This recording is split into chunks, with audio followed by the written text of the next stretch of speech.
Muy bien, entonces empezamos. Bienvenidas nuevamente.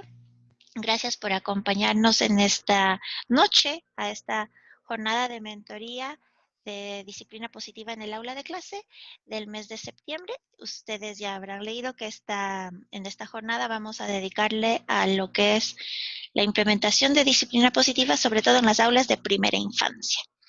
En estas mentorías, ustedes recordarán que están invitadas todas las educadoras de disciplina positiva en el aula de clase y en primera infancia. Y por lo general hacemos temas generales eh, de aula que pueden servir tanto para primera infancia como para las aulas de niños más grandes. Pero en esta, en esta reunión, esta mentoría en particular, hemos decidido dedicarla solamente a la implementación de lo que es disciplina positiva en las aulas de primera infancia, porque hemos tenido primero algunas certificaciones de primera infancia últimamente y también muchas educadoras con muchas dudas o preguntas también acerca de, y bueno, ya empezamos clases y ahora ¿cómo le hago? ¿Cómo hago para empezar a implementar las actividades con los niños o con también problemas puntuales? ¿O cómo hago si estamos solamente los de primera infancia o los de preescolar en el tema de disciplina positiva y el resto de profes o de grados todavía no, etcétera, etcétera? Entonces, vamos a conversar un poquito sobre eso. Así también no tan profundamente porque no tenemos tampoco mucho tiempo y también las necesidades y circunstancias de cada una de ustedes o de sus instituciones también son diferentes. Por eso les voy a invitar que si tienen alguna cuestión particular o alguna situación específica, también la escriban aquí en el chat o también nos escriban directamente a los correos de Voluntar o al mío para poder seguir acompañando el proceso. ¿Ok? Entonces, eso, eh, bueno, yo voy a empezar como introduciendo el tema, pero si es que ustedes tienen alguna pregunta puntual o alguna cuestión particular respecto a este tema, porfis ahí para que vayan escribiendo en el chat y luego vayamos ahí complementando o completando. Ojalá, no solo yo, sino también ustedes. Gracias, Moni, que está ahí y si se nos deja verle.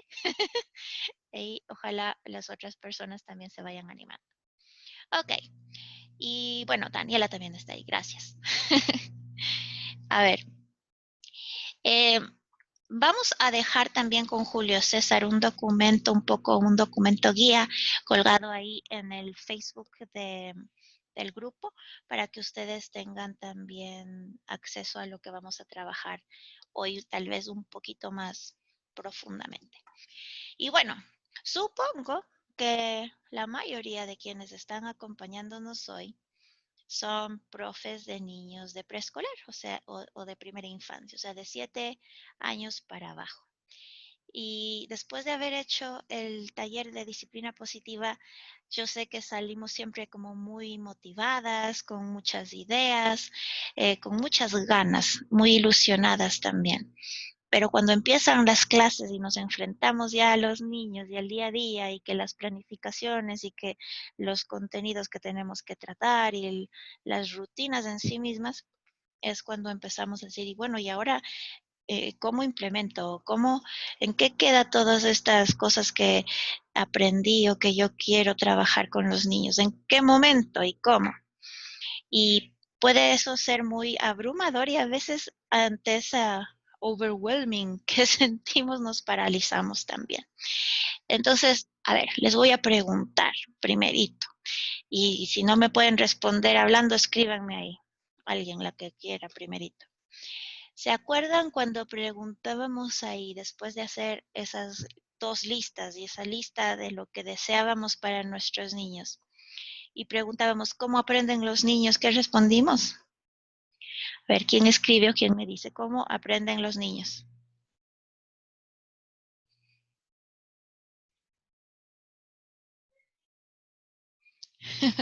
Ok, Marcia, aprenden de lo que ven. Y eso significa entonces que aprenden del ejemplo, aprenden de lo que modelamos. Y por lo tanto, entonces significa que todo lo que queremos enseñarles a ellos tiene que ver con lo que nosotros vamos a hacer y lo que nosotros vamos a decir ahí en el aula, o sea, el cómo nos relacionamos con ellos. Entonces resulta que si nos enfocamos en lo que aprendimos cuando hicimos la certificación, vamos a caer en cuenta que no era tanto para los niños, sino para nosotros, los adultos, para los profesores y para los papás. Disciplina positiva, entonces, es más para los adultos que para los papás, que para los niños, perdón, porque lo que los niños aprenden es de lo que ven de nosotros. Me ponen aquí también del amiguito, de la profe, de los papás, ¿sí? Aprenden de lo que ven, aprenden de sus relaciones. Y los niños, entonces, los amiguitos van a aprender de lo que ven en la casa y de lo que ven también de los profesores, de los maestros. Entonces, cuando me preguntan, ¿cómo le hago? ¿Cómo implemento disciplina positiva en el aula? ¿Cómo les enseño? Lo primero entonces va a ser nosotros aplicarlo con nosotros mismos. Si nosotros tenemos claro los principios, si nosotros entendemos que disciplina positiva no es solo un programa o un currículum, que también puede ser, pero es sobre todo un estilo de vida, es una forma de relacionarnos, es una forma de ver el mundo y de ver la educación.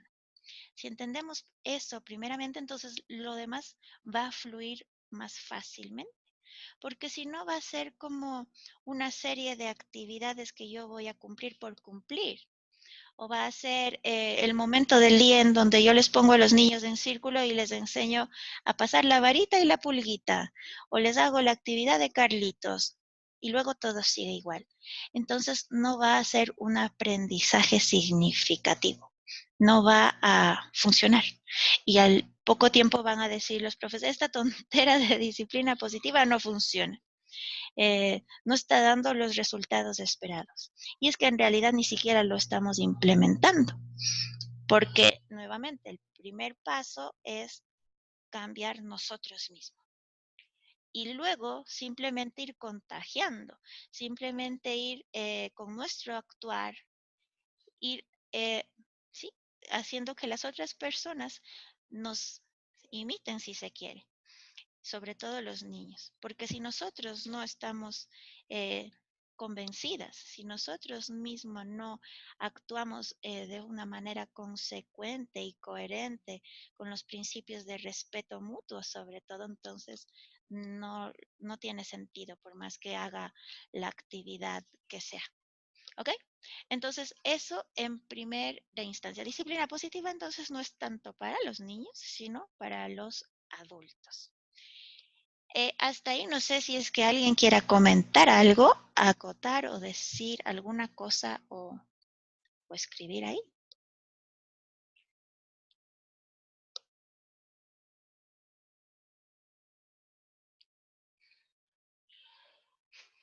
Muy bien.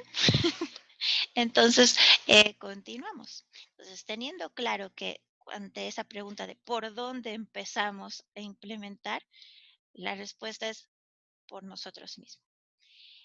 Entonces, lo primero que tendríamos que haber hecho, además de haber hecho ya la certificación que todas ustedes estuvieron, es revisar ese manual que se les entregó.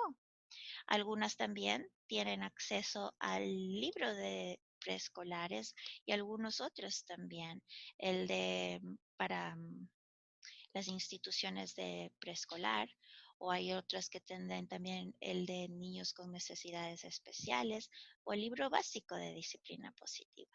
Entonces, lo primero va a ser revisar todo ese material que ustedes tienen. Y el que sí tienen todas es este manual, ¿no es cierto? El que dice disciplina positiva para educadores de primera infancia.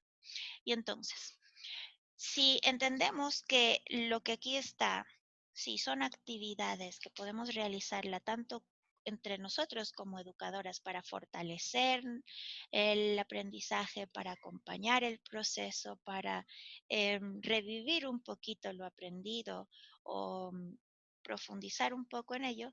Y también hay actividades que podemos trabajarlas con los niños. Y a veces, o por lo que me han estado preguntando, lo que a muchas les interesa es eso, o sea, ¿y cómo lo hago con los niños o por qué actividades tengo que empezar? ¿Recuerdan en la página 14, donde está esa casita de disciplina positiva? Decíamos que ese es como nuestro mapa y ese va a ser nuestra guía. Decíamos que cuando se implementa disciplina positiva a nivel ya de escuela completa, eh, con los niños más grandes se empezaba trabajando esas actividades como una especie de currículum. Y lo primero era preparar el terreno. Y decíamos que en primera infancia, si lográbamos con los niños trabajar solamente el preparar el terreno, pues ya era más que suficiente. Stephen Foster, el coautor de todo lo que es disciplina positiva en primera infancia, él ha trabajado muchos años con niños pequeños y también con los maestros. Y cuando él hizo como un estudio, una especie de encuesta con varias profesoras de primaria y les preguntaba qué es lo que ustedes necesitarían de los niños antes de que vengan a las aulas de primer grado, segundo grado, todas le respondían que lo que necesitaban es que los niños tengan más destrezas o habilidades socioemocionales. No era tanto lo cognitivo, no importaba si sabían o no los números, las letras, los colores y las figuras geométricas. Decían, eso se les iguala muy fácil en un mes o menos, pero si no tienen ellos desarrolladas las destrezas socioemocionales básicas, si no saben autorregularse, si no saben comunicarse de una manera adecuada o respetuosa, si no saben compartir con el otro y respetar las diferencias también, va a ser mucho más difícil. Y disciplina positiva lo que hace es eso, enfocarse en desarrollar todo lo que son las habilidades socioemocionales. Entonces, acordarnos de eso. Y bueno, entonces, tenemos nuestro manual. Si es que ustedes lo tienen ahí, sería genial, porque en el documento que les vamos a pasar está ahí desarrollado un poquito, tal vez no en orden, pero está un poco desarrollado de acuerdo al índice o a los bloques en los que está estructurado este manual. Entonces, la primera parte del manual se centra sobre todo en los componentes básicos de disciplina positiva, todo lo que habíamos hablado de los principios, todo lo que es el aliento, el respeto, sí, el respeto mutuo que se basa en la dignidad humana, el sentido de pertenencia y trascendencia, la lógica privada, todo eso, toda esa parte se desarrolla un poco en la primera parte del manual, donde está como los componentes básicos, y se desarrolla a partir de actividades vivenciales, por lo que ustedes en sus reuniones de consejo con los otros profesores, pueden trabajar y hacer estas actividades para recordar y reforzar. También podrían usar esas actividades para trabajar con los padres de familia, si es que ustedes son educadoras de padres o saben la dinámica de un taller de padres también. Es válido eso, ¿eh? Pero bueno, lo que a ustedes les compete o lo que realmente les interesa o por lo que me pidieron a mí trabajar este tema era ya en el aula con los niños. Y el apartado de construyendo una fuerte conexión eh, empieza un poco ahí, ¿no? En, en que nosotros entendamos que lo primero que tendríamos que trabajar con los niños es este sentido de conexión, que ellos confíen en nosotros, que ellos se sientan seguros en el aula con nosotros y con los otros niños. Entonces el tema de la conexión o el tema del vínculo era súper importante. Y en este caso, saber que habrán muchos niños que en su hogar, en su casa, no han tenido un proceso de apego seguro. Y entonces tienen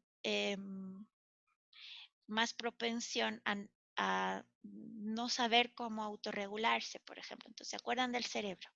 Es como que estos niños que han sufrido lo que llamamos trauma en mayor o menor nivel, que es este apego inseguro, están como siempre casi sin conectarse totalmente. Entonces, ante cualquier estímulo, ante cualquier situación, se pueden sentir amenazados y se destapan, sea huyendo o también atacando, retrayéndose, o sea, huyendo, retrayéndose, o también, sí, o sea, de estas maneras más activas, si se quiere, en el aula con los otros niños o con nosotros también. Entonces, de ese punto, lo que más, más tendríamos que trabajar es esta parte de entender lo del apego seguro, del trauma, y el tema de la autorregulación. Darles a los niños esta herramienta de conocer el cerebro y de cómo funciona y de autorregularse. Pero para ello primero tenemos que dar ejemplo, ¿no es cierto? Entonces, saber cómo nosotros vamos a conectarnos cuando estemos así. Otra parte importante aquí en el manual que va conectado con esto que acabamos de hablar es el tema de los sentimientos, las emociones, el tema de la empatía. Entonces hay algunas actividades ahí que ustedes pueden trabajar para fortalecer o ir desarrollando en los niños el tema de las emociones. Hay una que no trabajamos en la certificación, pero que a mí me gusta mucho y que les invito a que ustedes la revisen también y la puedan trabajar en el aula, y que se llama contento, triste, molesto, asustado, porque trabaja esas 4 emociones más básicas y que nos puede servir para trabajar incluso con los niños más chiquitos. Y tal vez habría que adaptarla porque ellos aún no saben leer ni escribir, entonces ahí ustedes pueden poner mucho de imágenes y color, como habíamos dicho, para trabajar el tema de emociones con los niños. Entonces, eso en la primera parte, ¿no? Entonces, el conocer el tema de la autorregulación de los sentimientos, las emociones, y dentro de este mismo no en el mismo apartado, porque está en un otro, pero en el mismo bloque de lo que estamos hablando, el tema del desarrollo de los niños y comprender entonces el comportamiento a partir del desarrollo de los niños y saber que el comportamiento que vemos, ¿se acuerdan? El tema del iceberg, es solamente sí, la punta del iceberg, es en realidad la solución del niño ante un problema que nosotros no vemos. Entonces, recordar y entender todo esto. Nuevamente, todo esto que estamos diciendo no es para hacer cositas específicamente en el aula con los niños. Sí, hay actividades como esta que les digo de las emociones, o como lo del cerebro y hacer un espacio de tiempo fuera positivo. Son cosas que podemos hacer en el aula, pero sobre todo son cosas que nosotros tenemos que trabajarlas en nosotros mismos, entender la importancia a nosotros mismos, porque si no va a ser como una actividad suelta por ahí, sin ningún sentido, sin ningún, sí, conexión con nada más grande, y no va a ser efectivo a largo plazo porque no va a estar conectado con este todo que es lo que queremos, ¿verdad? Entonces, eso hasta ahí, para luego hablar un poco ya de como ideas concretas de actividades. Hasta ahí. ¿Hay alguien que quiera comentar algo? ¿Alguien que quiera contarnos también alguna anécdota, algún testimonio de alguna cuestión que ustedes han estado trabajando? Les invito a contarme o a escribir al menos. A ver, yo les cuento Ok. de uno de nuestros niños que parece que como que hoy se despertó. Entonces es un niño que no quería trabajar nada con papel ni con lápiz y como que se corría, así como tú dices, de su cerebro primitivo, y se corría del grupo y todo. Y ahora, bueno, trabajando juntos con Dani y todo, él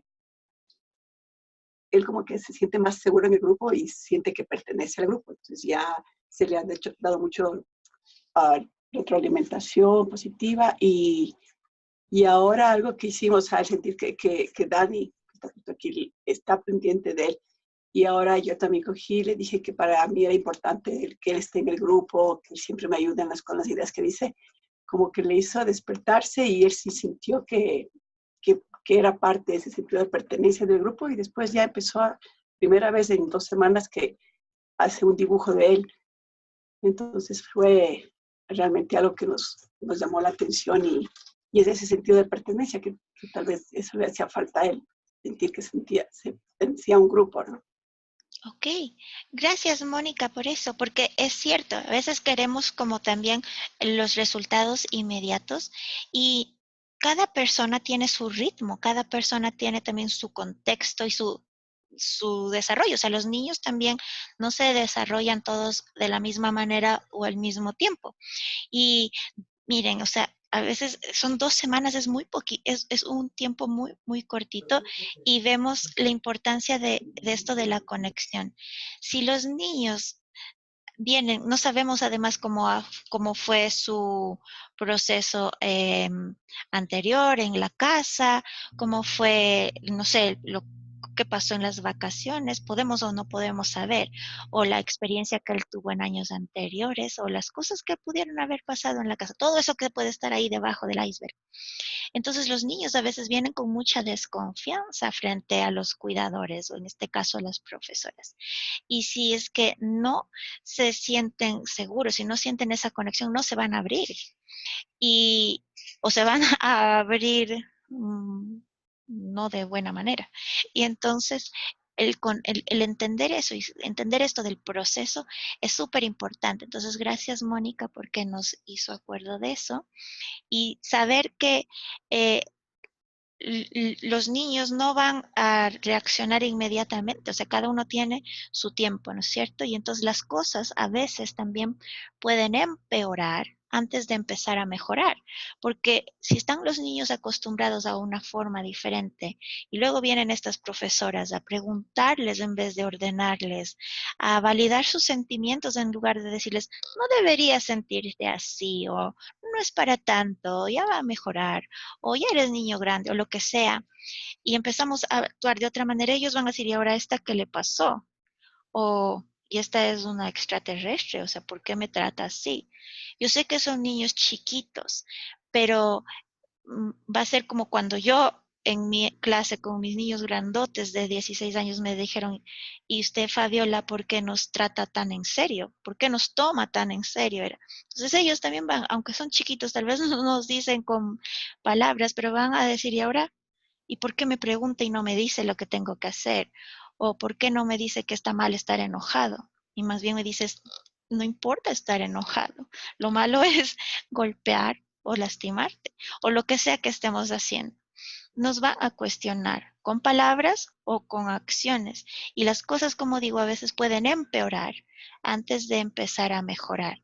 Pero si nosotros, por eso es que lo más importante somos nosotros, si nosotros sabemos lo que tenemos que hacer. Si nosotros entendemos no solo con la cabeza, sino con el corazón, cuál es el camino que yo quiero llevar, porque sé a dónde quiero llegar, y soy perseverante y soy consecuente con mis acciones, y si digo una cosa, luego cumplo y todo lo que hemos aprendido, entonces las cosas van a empezar a mejorar y no va a ser inmediatamente. Entonces, con este niño han pasado 2 semanas. Puede ser que luego haya bajones también y no es que todo va a ir color de rosa, pero el darnos cuenta de esos pequeños cambios y entender que es porque siente ahora pertenencia es un paso enormísimo.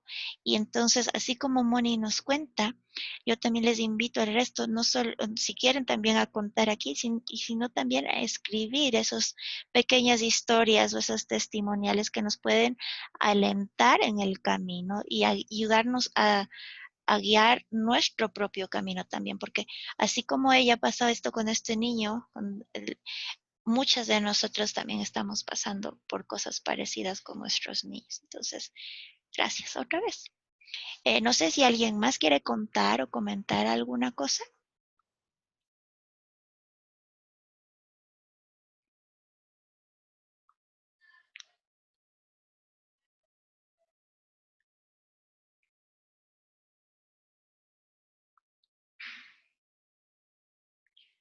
Ok, acuérdense también que pueden escribir en el chat o levantar aquí la manito, ¿no? Si no, simplemente se quitan el mute y hablan. Ok, no veo.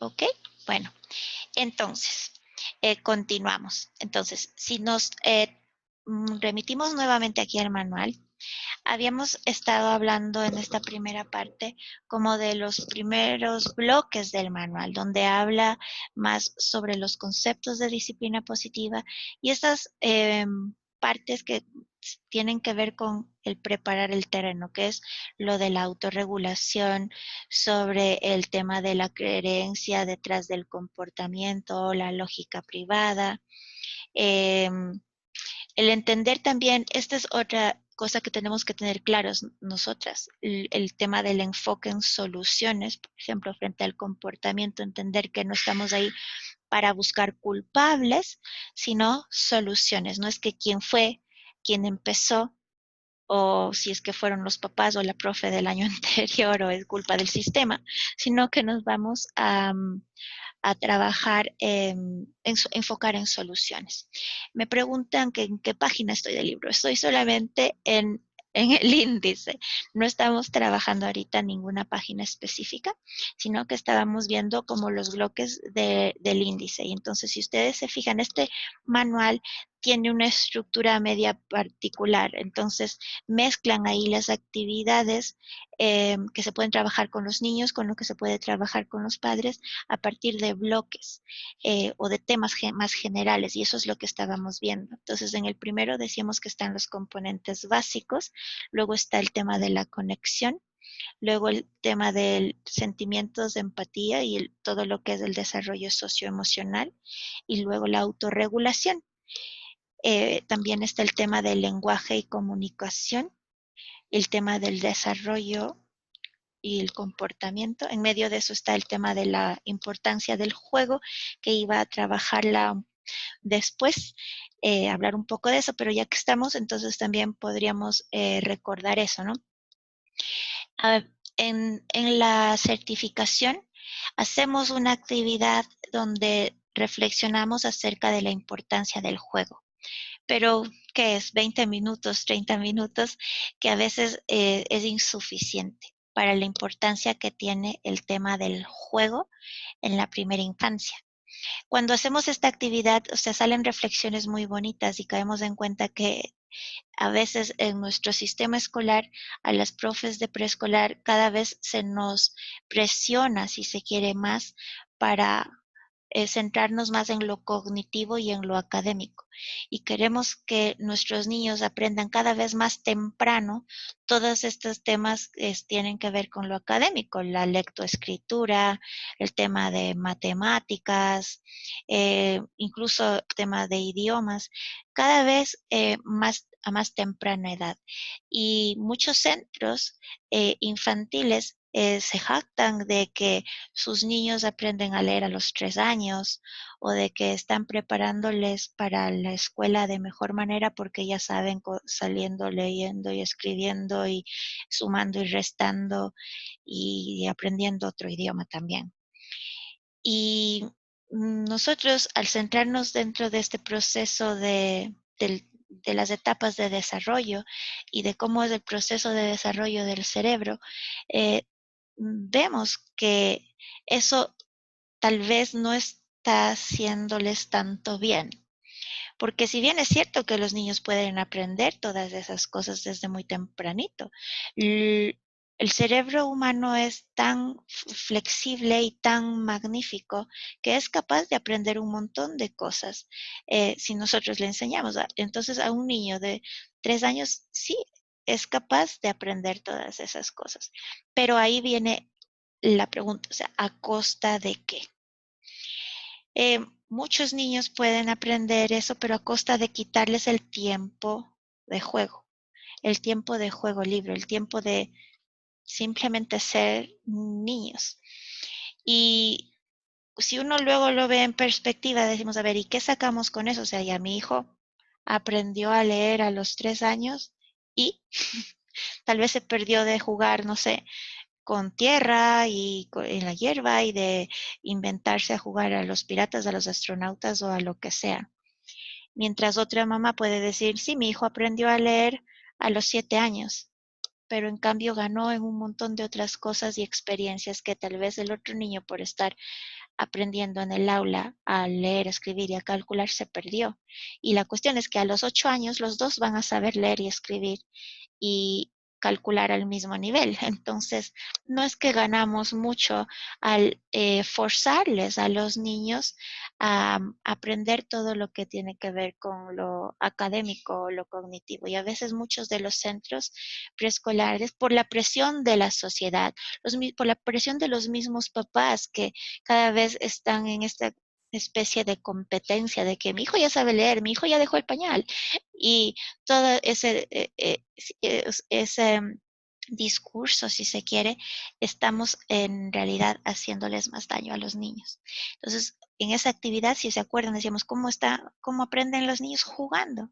Y hablamos era del juego libre, de este juego lleno de creatividad y de imaginación que se puede dar con un palo y con tierra y con hierbas y flores o con maderitas o con los juguetes más simples que podamos encontrar, no todos estos juguetes más elaborados o digitales o que hacen como un montón de funciones, sino lo más básico de lo básico, que es lo que más les va a ayudar a ellos a desarrollarse.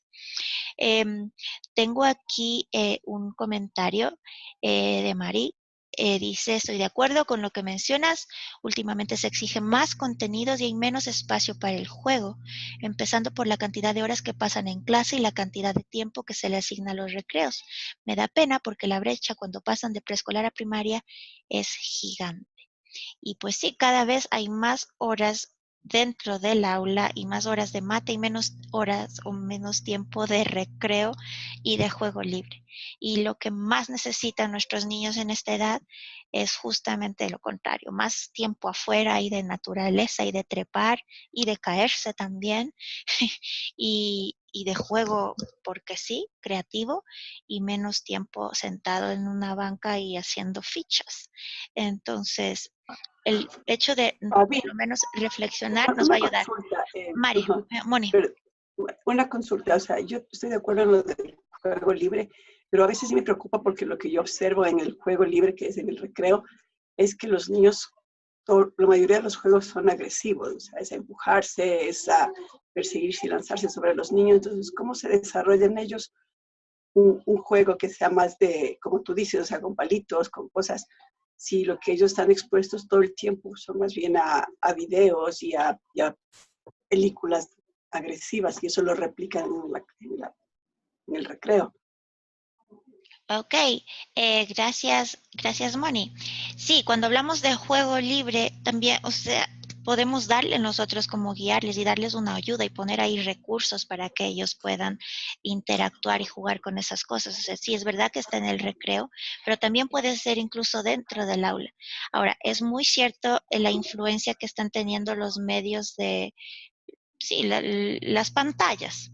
Y muchos niños están siendo expuestos a pantallas, videojuegos, series de televisión, a muy, muy temprana edad. Y eso está, por un lado, limitando su creatividad, porque cuando juegan solo juegan a, no sé, pues a los Avengers o a los, no sé ni qué está de moda hoy, o las niñas a veces solamente a las princesas, no sé.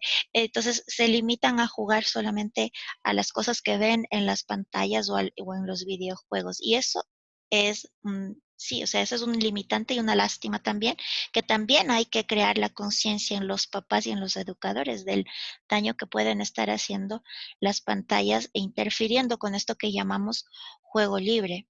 Ahora, antes de leer lo que nos ponen también acá, eh, el juego libre no significa el dejarles sueltos y que pase lo que pase. Significa que nosotros también podamos estar ahí. Acuérdense de las 3 reglas principales en la etapa de preescolar. supervisión, supervisión y supervisión. Entonces, si vemos que en sus juegos, que sí, pueden ser muy toscos, muy bruscos o agresivos, sobre todo en los varones, eso no significa que nosotros no podamos intervenir si vemos que se puede estar saliendo de control. Pero a veces también dejar que pase y ellos lo terminan solucionando solos también, o sea, dejar dentro de lo posible, este tema de las consecuencias naturales les puede estar también ayudando a desarrollar un montón de cosas. Aquí entra esta cuestión de diferencias entre niños y niñas también. A veces, como decíamos, la mayoría de profes de primera infancia somos mujeres. Y cuando vemos a los niños jugando así salvajemente, con empujones o sí bruscos y toscos, nos asustamos y decimos, se están haciendo daño. Y a veces es que ellos juegan mucho así porque está dentro de su naturaleza también ser así. Si les dejamos un poquito y solamente nos aguantamos las ganas de intervenir y les dejamos, va a pasar. Claro, es difícil esto, o sea, y hay que balancear, pero a veces intervenimos demasiado temprano o nos asustamos también y decimos es que se están haciendo daño o son, ya les etiquetamos como violentos, cuando no es que exista violencia y la violencia es cuando hay esta intención tal vez maliciosa desde el inicio. Y a veces es solamente un juego tosco y brusco que es parte de ellos. Entonces, si se les deja también un poco así, no es malo. Ahora, también hay que darles otras opciones, o sea, no es solamente eso, si es que se les da opciones. Juego libre puede ser incluso teniendo cuentos o pinturas o telas y, o sea, como decíamos, fichitas, piedritas, legos, todo eso puede ser dentro del juego libre. Es un juego no estructurado, un juego donde se les deja que su creatividad surja. Pero vamos a ver qué ponen aquí. Los juegos funcionan con acuerdos previos también. Entonces uno puede dejarles libremente, pero hay ciertas normas, ciertos acuerdos. Estás en el arenero, pero en el arenero no lanzamos a los ojos de los amigos o ese tipo de cosas. Entonces es real esto, María Elisa. O en mi colegio aplicamos el juego dramático sostenido y es muy rico para su desarrollo. Entiendo que como jugar como el teatro con imágenes o juego de roles, que sí, incluso es una de las herramientas de disciplina positiva, pero si es que hay como, yo le invito a Diana que nos cuente un poquito también, así contándonos en qué consiste esto del juego dramático sostenido. Em, ¿Cómo está aquí? Marcela considera diferencias de género también. Sí, lo que estábamos hablando son más toscos, tenemos que poner límites, pero son toscos por naturaleza. Aun cuando hayan niños varones que no son tan toscos y niñas, mujeres que sí son, estamos hablando del promedio, estamos hablando en general. Y como habíamos dicho, sí, o sea, eh, ya nada, o sea, es así. Los juegos de hoy en día tienen referencia a la agresividad, creo que desde casa deberían ayudar. También,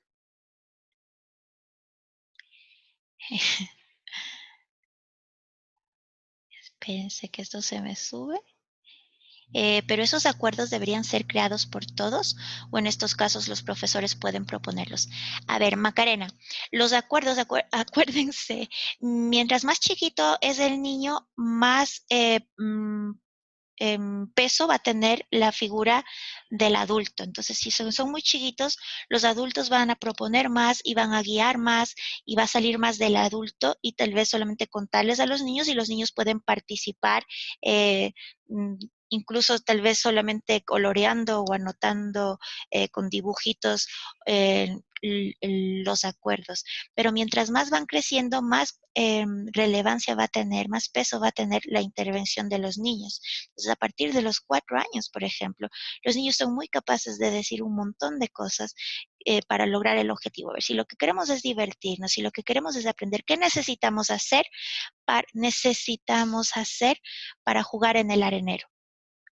Entonces ellos van a decir, que no salgan los juguetes del del cuadrado de arena, o que no nos lanzamos a la cara, y entonces va a salir de ellos mismos. Entonces depende de la edad. Y si a ellos no les ha surgido por sí mismos alguna cosa, pues el adulto interviene. Entonces, a partir de los 4 años, ellos son muy capaces de ayudar y dar ideas respecto a los acuerdos, pero con los más chiquitos, si sale todo, o si son niños que no tienen experiencia en este tipo de cosas, porque siempre se les ha dicho lo que tienen que hacer y estamos recién implementando, por decir, disciplina positiva, entonces ahí es válido que al principio el adulto intervenga más y les haga participar tal vez de otra manera, pero va por ahí, ¿ok? Estoy de acuerdo. Este tema, cuando hablamos de juego libre, ciertas ocasiones en nuestra clase les asignamos parejas que de cierta forma les indican con quién puede jugar. ¿Tú crees que esto es beneficioso? Yo no creo que hayan ideas malas. Entonces, ustedes también tienen que ver qué les funciona en el aula y si están trabajando en parejas o están trabajando en grupos pequeños o habrán juegos donde intervengan todos, a veces donde se les deje a ellos libremente elegir si están solos o con un grupito. Y todo esto también tiene que ver con la etapa de desarrollo. Acuérdense, en el juego al inicio juegan cada uno, decimos, por su lado, claro, cuando son bien chiquitos, entonces juegan cada uno en su mundito, luego es esto que llamamos el juego paralelo, y luego sí ya está el juego más social, donde involucran a los otros niños y con más creatividad, y ya lo hacen como, sí, grupal. Entonces es un proceso, pero el hecho que nosotros les asignemos parejas o que ellos escojan parejas de vez en cuando, no siempre, no tiene por qué ser algo que esté mal. Siempre y cuando, acuérdense, o sea, está en los principios, ¿no? Esto de respeto, eh, el conocer la etapa de desarrollo, saber el tema del comportamiento y no fijarnos solo en el comportamiento, sino en lo que está abajo y todo esto que habíamos dicho, y la conexión que habíamos visto al inicio. Hay que enseñarles a los pequeños juegos antiguos, escondidas, quemadas, rayuelas. Muy buena idea, miren, eso se está perdiendo. Entonces ahí es lo que decimos, no, a veces no les damos alternativas, los niños están en las pantallas porque una de las causas es que los adultos no les damos alternativas. Estoy aburrido, boom, toma la pantalla. Es que, ¿qué hago? Prum, le prendo la tele. Y entonces no tienen un mundo más allá. O quiero un cuento y le compramos el cuento que no sé, pues de los mismos muñequitos de la película y de los mismos muñequitos de la serie. Y no vemos a los clásicos y no vamos a otras alternativas, otros autores que también hay que son súper ricos en contenido. Entonces, a veces somos nosotros mismos los que les limitamos el abrir la perspectiva, el abrir, sí, su imaginación y su creatividad. Y estos juegos de antaño son muy ricos en esto de compartir, en de jugar, del contacto, la naturaleza. Claro que hay algunos que tienen unas rondas ahí con unas canciones que uno dice, ¡ah, qué horror! O sea, y eso cantábamos y tal vez podríamos ahí medio modificar, ¿no? No sé, pues ahí que el Mambrú se fue a la guerra y no sé, pero igual son válidos. El juego dramático les ayuda a la autorregulación. Los niños disfrutan mucho de este tipo de aprendizaje. Yo les vuelvo a invitar a que nos explican las que no sabemos exactamente o que nos escriban aquí referencias o no sé si bibliografía o algo de qué es lo que implica esto del juego dramático. Porque tal vez yo me estoy imaginando una cosa y es otra y tal vez muchas como yo no estamos tan en conocimiento de este tema. Entonces, les pido porfis que nos ayuden dándonos más pistas con eso porque me parece súper válido e interesante. Tienen juegos bruscos porque no se les ha enseñado más allá de lo que ven. Lo que veíamos del ejemplo. En el juego dramático sostenido creamos escenarios con materiales reciclados y los niños eligen roles. Un día puede ser el panadero, otro día eliges el cajero. Y así los niños van creando su juego. Dan ideas de los escenarios y ponen en juego su creatividad e imaginación. Ok. Ese tema de las parejas, ¿te parece respetuoso obligarles a jugar con esa pareja? En- bueno, es lo que decíamos, o sea, no sé si se les obliga o se les invita, entonces puede ser que a veces los niños están solitos y no quieren jugar con nadie, entonces el ponerle en parejas puede también ayudar a quitar esa tensión de que yo tengo que elegir o que nadie me va a elegir a mí. Entonces hay tanto y cuanto, ¿no? Entonces no es cuestión de obligarles, sino de invitarles, o incluso puede ser sorteado o hacerlo como un juego, y entonces ahí se evita eso de que tienes que jugar con tal persona. Y si va variando y si se va jugando así, tal vez no caemos en esto de aquí, pero puede ser un punto ahí a tomar en cuenta. Entonces, gracias Marcela ponerlo, por ponerlo aquí. Bueno, el audio, lo de las parejas. Bueno, a ver, aquí hay una cuestión puntual de una niña nueva, hija única, ha usado varios recursos, un par que le acompañe y lleve a jugar con otras nenas de la clase, pero insiste en buscar la compañía del adulto y se aleja. A ver, acuérdense nuevamente el iceberg. Nosotros vemos solo el comportamiento de la niña, veamos qué hay ahí abajo. No sé cuántos años tiene esta nena, no nos cuentas, y lo que ponemos aquí es como muy general, o sea, tendríamos que saber más cosas o más detalle acerca del caso. Pero acuérdate de las preguntas, ¿no? Entonces, hacer qué le gustaría, cómo te sientes, y es nueva, y entonces acuérdate también de este proceso de adaptación. Tal vez ahorita ya solo siente confianza con el adulto y de a poquito va a ir abriéndose. Y también se puede hacer como en este círculo que la idea que si es que si es que ya tienen, de invitar a los niños también a participar. O sea, ¿qué podemos hacer cuando tenemos un amiguito? No diciendo el nombre concreto de esta niña, sino en general para invitar a alguien a jugar o que salgan ideas de los mismos niños. Y, y a veces ellos nos pueden sorprender con las ideas que ellos tienen. Pero cuando es así, o sea, un caso puntual de qué hacer, así, no es que acuérdense, no hay recetas, no hay fórmulas mágicas que para tal cosa hay que hacer tal otra. Entonces, habría que conocer más a fondo el contexto y también saber si nos vamos a la tabla de metas equivocadas, por ejemplo, cómo tú te sientes cuando esta niña actúa de esta manera, o si es así con todos, o conversar también cómo está en casa. Hay muchos factores que se podría tomar en cuenta. Libros para manejo emocional sobre cómo hacer nuevos amigos. Mire, utilizar esto, los recursos literarios en el aula, o sea, contando un cuento y luego llamar a la reflexión de los niños, incluyendo ya también con ideas y todo para involucrarlos y jugar, y que el tema de amigos o de juegos puede ser muy útil también. Un pequeño que solo quiere usar cosas de mujer, le gusta mucho el rosa y siempre juega a ser unicornio. Ok, nuevamente, o sea, ya son casos puntuales. Hay mucha bibliografía de este caso, o sea, como es el caso de este pequeñito, hay un montón, o sea, hay hasta un libro que se llama El niño, o sea, se llama el síndrome del niño princesa, o sea, a veces es una parte de la etapa de desarrollo de muchos niños, influye ahí mucho la figura materna o la situación familiar, pero esos ya son como casos puntuales que no es aquí ni el lugar ni el momento para desarrollar, pero podríamos conversar o me pueden ahí escribir y yo darles bibliografía también acerca de estas situaciones, o sea, sea la una, sea la otra, porque solamente con puntos así, o sea, cositas puntuales así, no podemos aquí ampliar. Pero vale, o sea, porque se ve de todos estos temas nos pueden enriquecer, y al ponerlo aquí en el chat, también otras personas que puedan tener material que nos puedan ayudar o ideas que nos puedan ayudar a solucionar estas problemáticas o desafíos que vivimos en el aula, para eso estamos, ¿no? Para hacer comunidad. Pero bueno, nos quedan solamente unos 5 minutos y entonces no quiero no quiero terminar sin dejar de hablar del tema de la implementación ya de esta parte de las actividades en el aula con los niños. Y en el documento que les vamos a colgar ahí está como una especie de guía, si se quiere, para ir trabajando en el aula. Ya la parte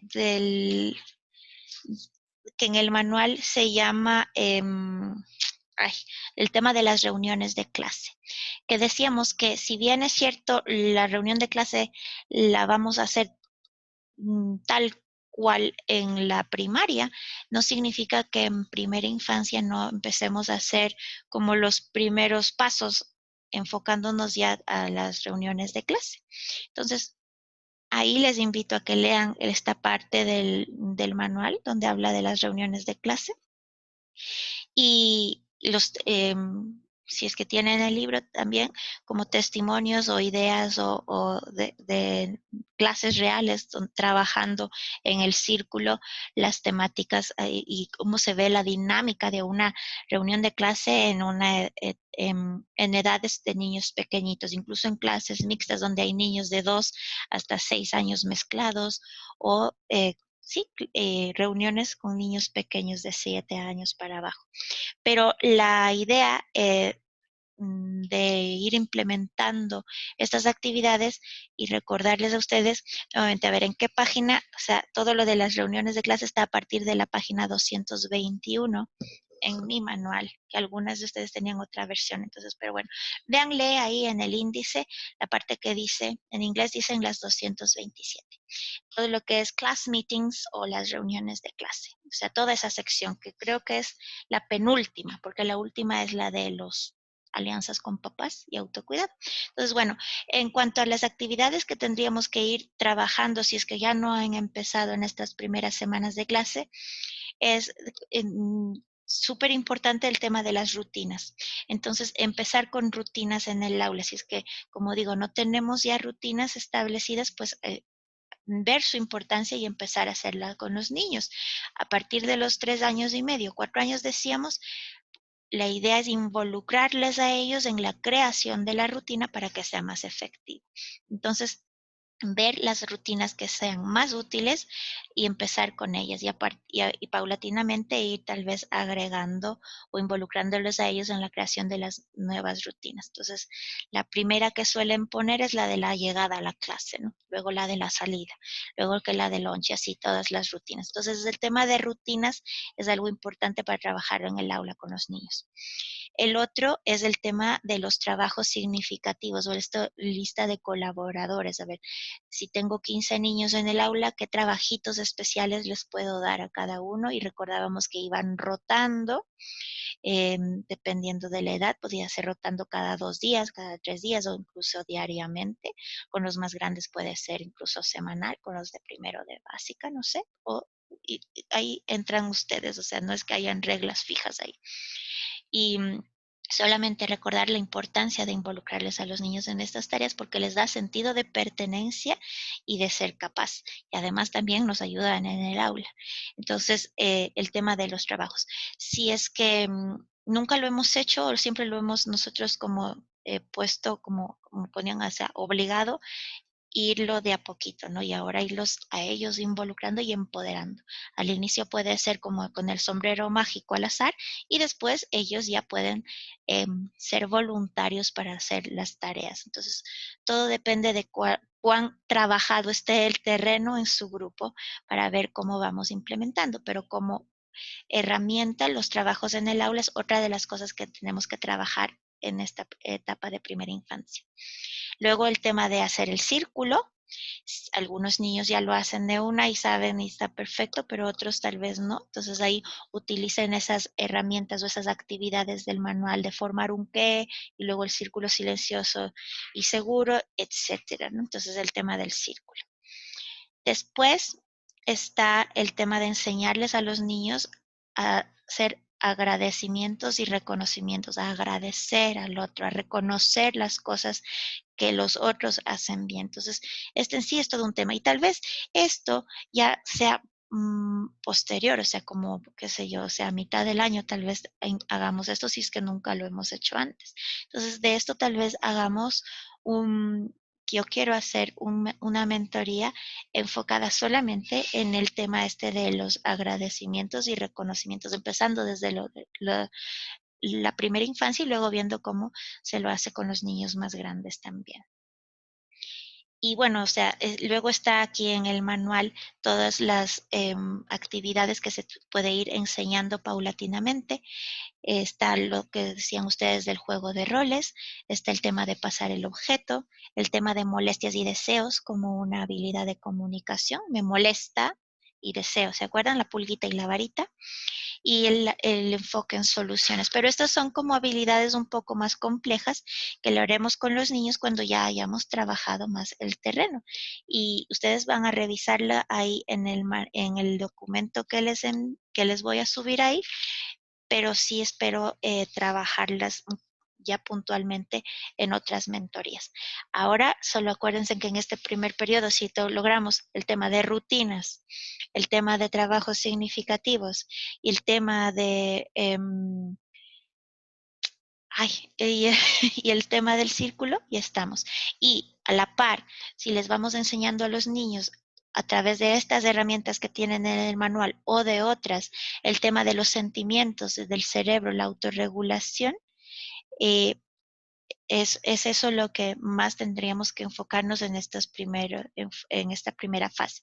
Y nosotras como adultas, modelar, validar sentimientos, empezar a hacer más preguntas y menos órdenes. La cuestión de la conexión, el ver abajo del iceberg y no solo la conducta.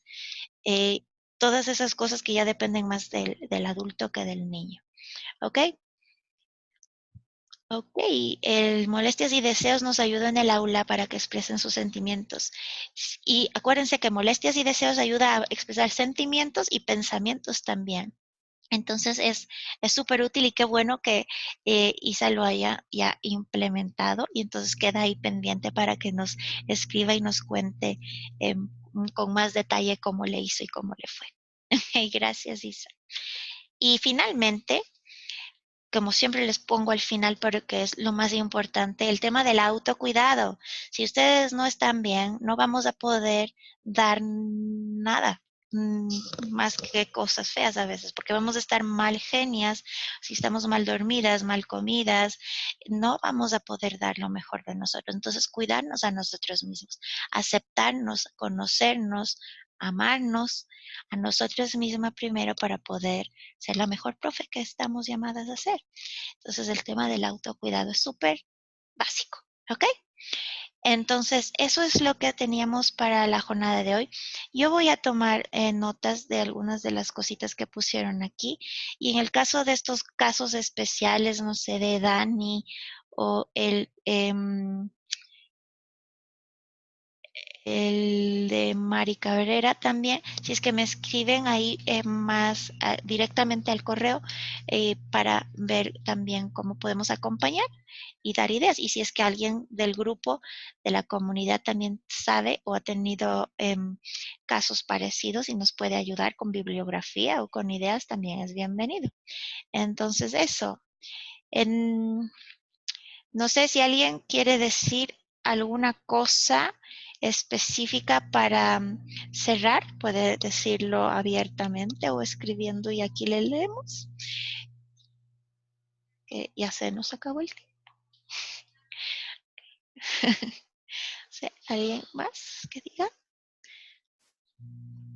Gracias, Fabi, por todo. Nosotros hicimos desde esta semana los helpers, los ayudantes, y tenemos 17 niños y conseguimos 17 diferentes funciones, como las que tú dijiste, el oficial de esto, el mantenedor, bueno, el ayudante de snack, todas esas cosas, y es increíble cómo se apersonan del rol que tienen y cómo están pendientes ellos de hacer lo mejor que pueden su rol. Entonces todos los niños están pendientes de su trabajo y lo hacen súper bien. Creo que es súper importante hacer eso. Gracias, Mónica, otra vez, porque usted ayudó aquí además a que sea esta mentoría dinámica y con testimonios reales. Entonces, reconozco y aprecio mucho su aporte aquí y le invito a que nos escriba esas historias lindas ahí para tenerlas aquí de recursos también para contar. Miren, esto le pasó a Mónica y miren cómo implementó con sus niños y cómo le fue.